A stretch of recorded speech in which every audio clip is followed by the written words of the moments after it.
పరిశుద్ధులకు ఒక్కసారే అప్పగింపబడిన బోధ నిమిత్తము, విశ్వాసం నిమిత్తము మీరు పోరాడండి అంటాడు. ఈరోజు ప్రియమైన దేవుని బిడ్డలారా, ఏదో ఆదివారం చర్చకు వచ్చేసి, లేకపోతే శుక్రవారం ఏదో ఆన్లైన్లో లేకపోతే గృహ కూడికలోనో కొంచెం వాక్యం వినేసి అయిపోయింది అనుకోవడానికి వీల్లేదు. దేవుని బిడ్డలమయ్యాం కనుక, యేసుక్రీస్తుని అంగీకరించాక మన దేవుని వాక్యాన్ని నేర్చుకుంటూ దానికోసం మనం పోరాడాలి. పోరాటం ప్రారంభం ఎవరితో? సాతానుతో. తర్వాత తప్పుడు బోధనలు చేసేవారు. నేను మా చర్చిలో కూడా ఒక మాట చెప్తాను, ఎప్పుడన్నా సరే మీరు నా జీవితంలో ఏదైనా లోపం కనబడితే వచ్చి నన్ను అడగండి అంట. నేనేమి లోపం లేనోడని చెప్పుకోను. నేను ఒకవేళ మీకు నాలో ఏమైనా లోపం కనబడితే నాతో వచ్చి మాట్లాడండి. అలాగే నేను చేసే బోధలో ఏమైనా తప్పు ఉంటే వచ్చి మాట్లాడండి.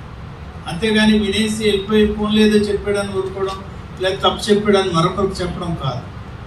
మనం దేవుని వాక్య విషయంలో, విశ్వాసం విషయంలో చాలా పౌరుషం గలవారమే ఉండాలి.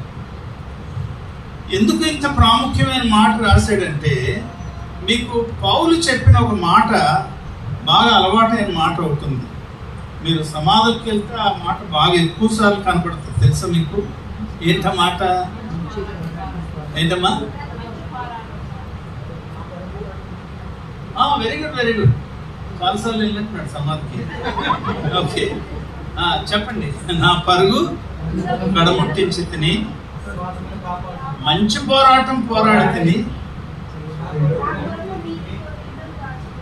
ఆడు బతికిన కాలం అంతా భార్యతోని, పిల్లలతోని, పక్కింటోడితోని, మామగారితోని అందరితో పోరాటమే. చచ్చిపోయి సమాధి మీద మంచి పోరాడినట్టు రాసేస్తాను. అది కాదు పోరాటం.